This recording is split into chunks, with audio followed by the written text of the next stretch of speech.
In this lesson we will see the principles of linear regression to model and predict a numerical output variable. Let's recall the main idea of regression. The goal is to identify the function y equals f(x) that describes the trends in the data. In this way, when it is required to predict a new value of yi given its xi value, this could be done by calculating the value of the estimated function when using xi as input.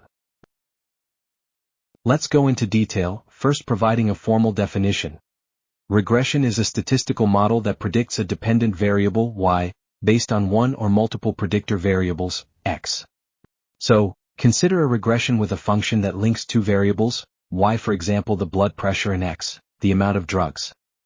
Measured for several patients, x1, y1, x2, y2, and so on. We assume as a first step a structure for the function f.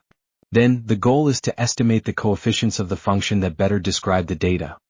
In the case of linear regression, this function is assumed to be linear. Analyzing the linear regression is extremely important because it turns out to be the fundamental block within more complex approaches, such as neural networks. We have the linear function and the observations. For each observation we express yi as the sum of the value obtained from the linear function, when we put the observation xi, and a prediction error epsilon I.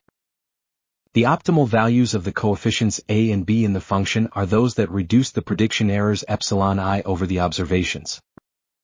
In particular, we are interested in minimizing the overall error over the observations. Also, since we don't want positive errors and negative errors to offset each other in the calculation, errors are squared so that they are all positive. In this way, the optimal coefficients are those that correspond to the minimum of the sum of epsilon I squared over all observations. In this simple case, the result of this minimization problem has an explicit analytical form which only depends on the observations. The same idea can be extended to more complex cases. For example, in multiple regressions, an output variable y can be described by the linear combination of several input variables x. Moreover, nonlinear functions can be used to describe more complex trends. The quality of a linear or nonlinear regression can be evaluated through the so-called R-squared parameter, whose formula shown on the slide. Parameter R-squared assumes values between 0 and 1.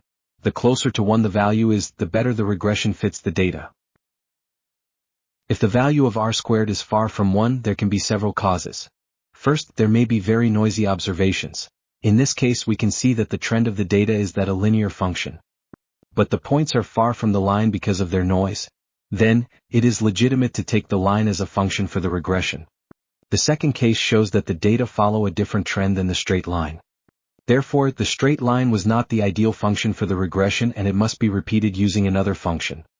In the third case, the low R-squared value may be due to some observations not following the trend of the others, which are the outliers.